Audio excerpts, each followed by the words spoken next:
Email আসুক বা না আসুক 31শে ডিসেম্বরের পর থেকে 1 জানুয়ারি থেকে এই বায়োমেট্রিক কার্ডগুলো আর ভ্যালিড থাকছে না। আপনারা ডিউ কোর্সে জানাবেন কি করতে হবে। গত 1 বছর আগ থেকে জানিয়েছেন, কিন্তু আপনারা বলেন নাই এক্স্যাক্টলি কি করতে হবে। 31শে ডিসেম্বরের পর এটা নিয়ে একটা কেওয়াজ হবে বলে আমার মনে হয়। এটা আরেকটা উইন্ডরাশ স্ক্যামের মতো হবে। আমার ধারণা আগামী 2025 সালে এইটা বেশ কয়েক হাজার হাজার মানুষ থাকবে যারা তখন অ্যাকাউন্ট করে নাই, তারা বিপদে পড়ে যাবে।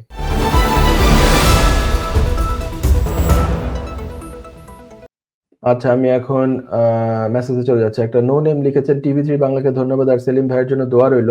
আমি রিফিউজি স্ট্যাটাসে আছি। বিআরপি কার্ডের মেয়াদ শেষ হবার আগে ইমিগ্রেশন অ্যাকাউন্ট করার জন্য কি হোম অফিসের ইমেলের অপেক্ষা করতে হবে, নাকি ইনভাইট না পেয়েও অ্যাকাউন্ট করা যাবে? ইনভাইট না পেয়েও দর্শক অ্যাকাউন্ট করা যাবে। বাধ্যতামূলক মানে এটা ইয়ে না যে ওরাই বলছে যে ওরা টেস্ট কেস হিসাবে অনেককে তারা ইনভাইটেশন পাঠিয়েছে, কিন্তু আমরা দেখেছি ইনভাইটেশন না পেলেও আপনি অ্যাকাউন্ট যে আছে হোম অফিসের একটা অ্যাকাউন্ট, এটা ওপেন করে আপনি ই ভিসা যেটা সেটাতে যেতে পারেন। আপনার রিফিউজি স্ট্যাটাসের যে বিআরপি কার্ড আছে সেটা আপনি জানেন যে আগামী ডিসেম্বরের 31 তারিখের পর থেকে আর কোনো বিআরপি কার্ড ভ্যালিড থাকবে না এই দেশে। সবাইকে ই ভিসায় যেতে হবে এবং এখন থেকে আপনারা করতে থাকুন আস্তে আস্তে। এখনো বেশ কিছু সময় আছে, তো সুযোগ যখন পান করে রাখবেন। আর ইমেলের অপেক্ষা যে করতেই হবে, ইমেল না আসলে আপনাকে 31শে ডিসেম্বরের মধ্যে করাটা বাধ্যতামূলক না এমনটা না, কিন্তু ইমেল আসুক বা না আসুক 31শে ডিসেম্বরের পর থেকে 1 জানুয়ারি থেকে এই বায়োমেট্রিক কার্ডগুলো আর ভ্যালিড থাকছে না। ঠিক আছে? ইমেল আসুক আর না আসুক আপনাকে অ্যাকাউন্ট করে ফেলতে হবে এর আগে। ঠিক আছে? করে আপনি এই ই ভিসাটা করে রাখবেন। আর এটা এটা আসলে আমার একটু মানে আমি খুবই একটু মনক্ষুণ্ণ হই। হোম অফিসের অনেকগুলো কাজে এইটা ওয়ান অফ দেম। এইটা আরেকটা স্ক্যাম হয়ে যাবে যে অনেক মানুষ, লাখো মানুষ আছে তারা এই বিভিন্ন বায়োমেট্রিক কার্ডে আছে। ঠিক আছে? এরা অনেকে আছে যে তাদের ঠিকমতো কম্পিউটার স্কিলটা নাই।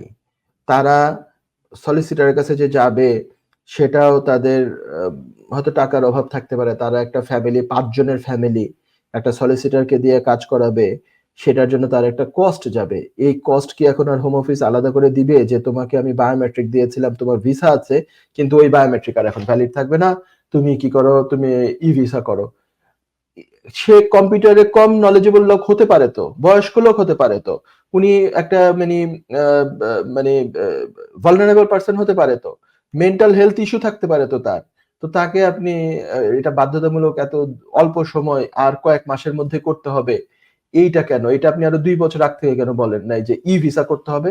শুধু বলেছেন যে আপনারা ডিউ কোর্সে জানাবেন কি করতে হবে। গত 1 বছর আগ থেকে জানিয়েছেন, কিন্তু আপনারা বলেন নাই এক্স্যাক্টলি কি করতে হবে। আপনারা বলেছেন যে আমরা যোগাযোগ করব, তোমাকে কোনো চিন্তা করতে হবে না। তো মাত্র 7-8 মাস আছে, এখন কেন যোগাযোগ করেছেন? গত এপ্রিলের ফার্স্ট উইক থেকে যোগাযোগ করা শুরু হয়েছে, হোম অফিস করা শুরু করেছে। আর এটা আমার মনে হয় আরেকটা জিনিস, এটার জন্য যাদেরকে ইমেল দিয়েছে আমাদের অফিসে খুব একটা হয় নাই।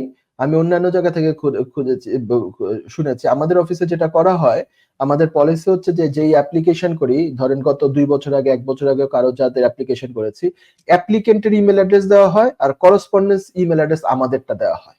অ্যাপ্লিকেন্টের ইমেল অ্যাড্রেসে দেখা গেছে যে এখন যাচ্ছে ওই ই ভিসার আপনার ইনভাইটেশন ইমেল। আবার অনেক সলিসিটর ফার্ম, এটাও রাইট প্র্যাকটিস, যে 2 জায়গাতেই তাদের ইমেল অ্যাড্রেস দেওয়া আছে। অ্যাপ্লিকেন্টের email address, correspondence email address, দুটাই হচ্ছে গিয়ে এই সলিসিটরের ইমেল অ্যাড্রেস দেওয়া আছে। তো সেখানে দেখা গেছে ইমেল আসতেছে যে বলা হচ্ছে ইউ, ওকে কোনো নাম উল্লেখ করা নাই যে তোমার ভিসা, তোমাকে আমরা বলতেছি তুমি এই ই ভিসার জন্য অ্যাপ্লাই করো। এখন এই ইউটা কে? ইউটার নাম তো দেয় নাই। এখন একটা সলিসিটর তো শত শত হাজার হাজার ক্লায়েন্টকে সার্ভিস দিয়েছে।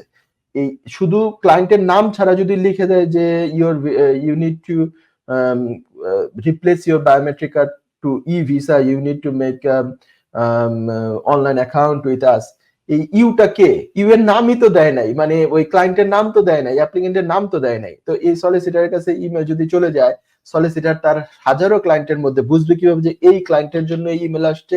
তো ওই মূল যে ক্লায়েন্ট যার জন্য ইমেলটা, সেই ক্লায়েন্ট হয়তো এই জিনিসটা জানেও না, জানতেও পারে না। এই দেশে কত আনাচে কানাচে কত মানুষ পড়ে আছে। তো 31শে ডিসেম্বরের পরে এটা নিয়ে একটা কেওয়াজ হবে বলে আমার মনে হয়। এটা আরেকটা উইন্ডরাশ মানে স্ক্যামের মতো হবে, যে মানুষের তখন দেখা যাবে 31শে ডিসেম্বর পরে অনেক মানুষের ভিসা আছে, কাগজে কলমে তার ভিসা আছে, কিন্তু উনি ই ভিসা নেন নাই। তখন তার চাকরি ক্ষেত্রে যে অসুবিধা হবে, বলবে যে তোমার ভিসা নাই, তোমাকে এখন চাকরি থেকে চলে যেতে হবে। বলবে যে তোমার ভিসা তুমি শো করতে পারছো না, বাড়ি ভাড়া তোমাকে আর দিব না। এনএচএস তার সমস্যা করে ফেলতে পারে, ডাক্তারের ওখান থেকে সমস্যা হতে পারে, হসপিটাল থেকে সমস্যা হতে পারে। তাহলে একটা মানুষের বাস্তবে তার অ্যাকচুয়ালি ভিসা আছে, কিন্তু ই ভিসার জন্য উনি অ্যাকাউন্ট করেন নাই বিধায় এখন আপনি বলে দিবেন যে না তোমার ভিসা নাই বা তোমাকে আমি কাজে রাখতে পারছি না। তো এটা কি তার জন্য একটা হ্যারাসমেন্ট না? এটা তার জন্য একটা প্রবলেম না? তো আপনি আমাকে মাত্র এপ্রিল থেকে ডিসেম্বর এই মাত্র কি বলে ৭-৮ মাস সময় কেন দিলেন? আপনি কেন আরো ১ বছর আগ থেকে আপনি ২ বছর ১.৫ বছর যাবত কেন এটা ক্যাম্পেইন করলেন না? কয়টা মানুষকে আপনি মানে ঠিকমতো তাদের কাছে মেসেজটা পৌঁছেছে? যখন বায়োমেট্রিক কার্ড এসছে, বায়োমেট্রিক কার্ডের ওই পেপারের মধ্যে নিচে খুব ছোট করে লেখা আছে যে ৩১শে ডিসেম্বরের পরে তোমার এটা ভ্যালিড থাকবে না। তোমার এরপরে তোমাকে অন্য একটা ভিসার কোনো একটা ভিসা থাকবে, সেটা আমরা তোমাকে ডিউ কোর্সে যোগাযোগ করব। ডিসিশনের মধ্যে এটা লেখা থাকতো, কিন্তু ডিসিশনের এত লম্বা কয়েক পেজের ডিসিশন লেটার পড়তো কয়জন, পড়ে কয়জন, সাধারণ মানে ক্লায়েন্ট কয়জন এটা পড়ে? তার মানে কি এটা ইনজাস্টিস হয়েছে, এটা আমি বলবো ইরেশনাল হয়েছে, এবং এটা সাম সর্ট অফ আমি বলবো যে নেগলিজেন্সের চূড়ান্ত রকমের হয়েছে।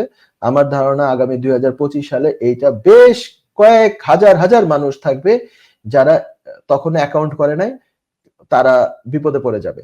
তো এইটা কিন্তু মানে হোম অফিসের গাফিলতি ছাড়া আর কোনো কিছু না। ওরা ওদের গাফিলতি গুলাকে তো ঠিক মতো অ্যাড্রেস করে না, কিন্তু অ্যাপ্লিকেন্ট যারা, আমি তো সারা জীবন হচ্ছে মাইগ্রেন্টদের জন্য ফাইট করে গিয়েছি এবং এইটা করেই যাব। এটা আমার ধ্যান জ্ঞান এটা ছাড়া আর কিছু বুঝি না। তো এই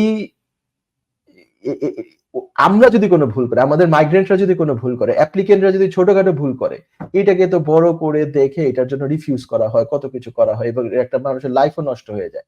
কিন্তু তোমাদের যে এত ভুল হচ্ছে, যেটার জন্য তুমি যে আমি একদম সার্টেন আগামী বছর হাজার হাজার মানুষ থাকবে যাদের অ্যাকচুয়ালি ভিসা আছে, কিন্তু তারা অ্যাকাউন্ট করে নাই, ই ভিসা করে নাই। ই ভিসা না করার কারণে তারা জব ক্ষেত্রে, চাকরির ক্ষেত্রে যা বিপদে পড়বে, চাকরির ক্ষেত্রে যায়। এই যে আমাদের বাঙালি কমিউনিটির এই যে আমাদের এখানে টিভি প্রোগ্রাম গুলো হয়, এখান থেকে আমাদের বাঙালি কমিউনিটি ওয়াকিবহাল। কিন্তু আপনি যান নাইজেরিয়ান কমিউনিটির কাছে, আপনি যান ফিলিপাইনের কমিউনিটির কাছে, আপনি যান ধরেন গানা কিংবা অন্যান্য দেশের কমিউনিটির কাছে, তারা তো এই ধরনের প্রোগ্রাম তাদের তেমন একটা হয় না। তাদের সলিসিটাররা আমি দেখি না যে আমাদের এইভাবে এতগুলা প্রোগ্রাম করে, জনগণ তারা খুব বেশি নলেজ রাখে।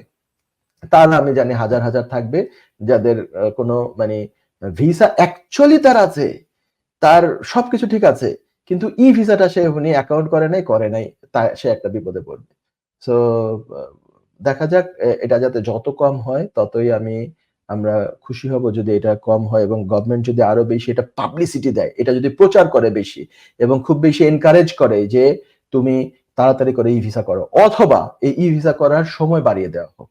ঠিক আছে, বায়োমেট্রিক তাহলে তো সব বায়োমেট্রিক তো 31শে ডিসেম্বর পর্যন্ত ইস্যু করে রেখেছে, এরপরে আরেক গ্যাঞ্জাম লেগে যাবে। তো এইগুলা যাতে মানে অনলাইনে যাতে শো করে যে তাদের ভিসা আরো দীর্ঘদিন আছে, এগুলা যাতে মানুষের জব যাতে চলে না যায়, যাদের রাইট টু রেন্ট আছে এটাও যাতে চলে না যায়, যাদের এনএচএস এর অ্যাক্সেস আছে এটাও যাতে চলে না যায়। দেখি কি হয়, আল্লাহ ভরসা। তো আজকের প্রোগ্রাম এখানেই শেষ করলাম, অনেক লম্বা হয়ে গেছে। সবাইকে সালাম এবং শুভেচ্ছা জানিয়ে আগামী অনুষ্ঠান দেখার আমন্ত্রণ জানিয়ে বিদায় নিচ্ছি। ধন্যবাদ। আসসালামু আলাইকুম।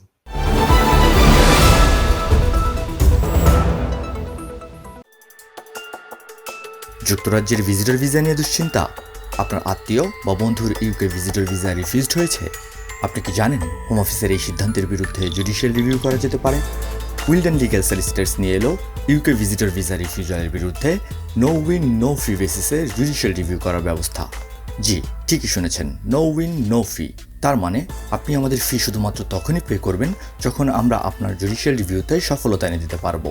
আমাদের রয়েছে দীর্ঘদিনের অভিজ্ঞতা সম্পন্ন দক্ষ ইমিগ্রেশন সলিসিটার্স, যারা সর্বোচ্চ গুরুত্ব সহকারে আপনার জুডিশিয়াল রিভিউ পরিচালনা করবে। বিস্তারিত তথ্যের জন্য যোগাযোগ করুন 0207 423 9977। Wilden legal solicitors, your trusted law firm.